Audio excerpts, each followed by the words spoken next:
안녕하세요, 농협가족 여러분. 한국사 전문가 반주원입니다. 제가 오늘 이 자리에 선 이유 궁금하신가요?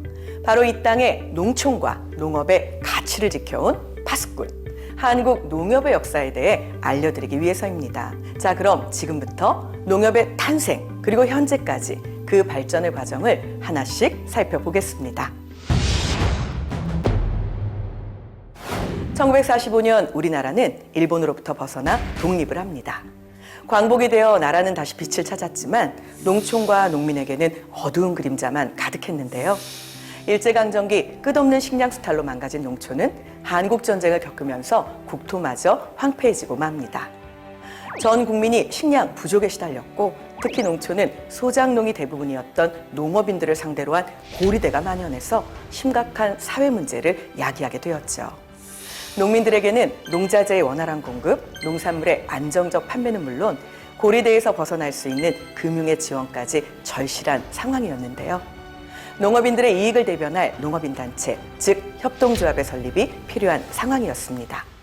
당시 대한민국은 농업협동조합의 설립에 대해 농민이 중심되는 자발적인 협동조합으로 설립해야 한다라는 의견과 아직은 국내의 여건상 국가주도의 협동조합이 타당하다라는 의견이 팽팽하게 대립하고 있었습니다. 하지만 당시의 이승만 정부는 협동조합을 사회주의적 발상이라 생각하고 국가주도의 단체 설립을 추진한다는 쪽으로 결론을 짓게 됩니다. 그렇게 1957년 농업협동조합법과 농업은행법이 제정되었습니다. 이로써 경제사업을 담당하는 농업협동조합과 신용 업무를 전담하는 농업은행이라는 이원적인 조직이 운영되게 된 것이죠. 농협과 농업은행 두 기관 모두 농업인의 경제적, 사회적 지위 향상이라는 설립 목적만은 같았습니다. 하지만 서로 도와야 할 두 기관은 물과 기름처럼 섞이질 못했는데요. 경제사업을 담당한 농협은 방대한 조직망을 갖추고 출발했지만 그 기반이 너무나 약했고 신용사업까지 배제되어 자금력을 갖추지 못해 정상적 사업 수행이 어려웠습니다. 농업은행은 이러한 농협에 대해 경영 여건이 불비하다는 이유로 농협에 대한 자금 지원을 꺼리게 됩니다. 농민을 위해 설립된 농협과 농업은행이 제 기능을 수행하지 않고 갈등만 하는 사이에 농촌과 농민만 힘들고 어려웠죠. 이에 따라 농업은행과 농협의 이원화 문제는 재검토되어야 한다라는 논의가 강력하게 대두되기 시작했습니다. 그러던 1961년 5월 16일 군사정변을 통해 강력한 군사정권이 들어섭니다. 군사정부는 민심을 수습하기 위해 자급자족을 천명하고 농업을 중시하는 중농정책을 통해 경제성장을 유도하고자 하는데요.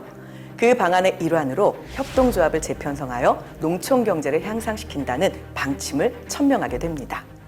이로써 1961년 7월 29일 구농협법과 농업은행법이 폐기되고 농협과 농업은행을 통합하는 새로운 농업협동조합법이 공포됩니다. 그리고 마침내 1961년 8월 140개소의 군조합, 그리고 383개소의 군조합 지속, 101개소의 특수조합, 21,042개의 이동조합으로 구성된 3단계 조직 형태로 종합농협이 출범하게 됩니다. 법이 시행된 지 6개월도 채 안 된 1962년 2월 12일에 농업협동조합 임원 임면에 관한 임시조치법이 제정되는데요. 골자는 이렇습니다. 군조합과 특수조합의 조합장을 중앙회장이 농림부 장관의 승인을 얻어 임명하도록 하고 이동조합장의 임명은 중앙회장이 그 권한을 도 지부장에게 위임할 수 있다는 것인데요. 한마디로 농협의 대표 선임 방식을 완전히 임명제로 전환시킨 거죠. 이는 농협을 정부의 통제하에 두어 사실상 공사화한 것이라고 할 수 있는데요. 농민의 자발적인 조직이어야 할 농업협동조합이 국가의 힘에 의해 설립된 것만도 안타까운데 그 대표를 선임하는 것까지 정부가 관여하게 되면서 농협은 관제농협이라는 오명을 고스란히 떠안게 됩니다. 자, 지금부터는 연대별로 농협이 어떻게 발전해 왔는지 알아보도록 할까요? 1960년대는 농협의 개통조직을 정비하는 시기였는데요. 1961년 농협법에 의해 설립된 이동조합은 조합원의 규모가 평균 100여 명 정도에 불과했습니다. 협동조합이 아니라 영농의 수준이라고 얘기할 정도였는데요. 당시에 조합원의 경제와 사업 대부분을 시군조합이 담당하다 보니 농민들은 시군조합으로 몰릴 수밖에 없었습니다. 그래서 마을 단위, 즉 리와 동 단위의 차원에서 조합원을 관리하는 이동조합을 육성하게 됩니다. 이를 위해 농촌 지도원제를 도입하고요. 1964년부터 1967년까지 이동조합 합병 4개년 계획을 추진하는데요. 조합의 수는 3분의 1로 줄이고 100여 명 정도였던 조합원 수를 200명 이상으로 한다는 것을 목표로 했습니다. 그리고 이때 시군조합은 정책 사업과 금고를 전담하게 되면서 자금 조달이 원활해져서 중장기 농업개발 자금 지원이 가능해진 것이죠.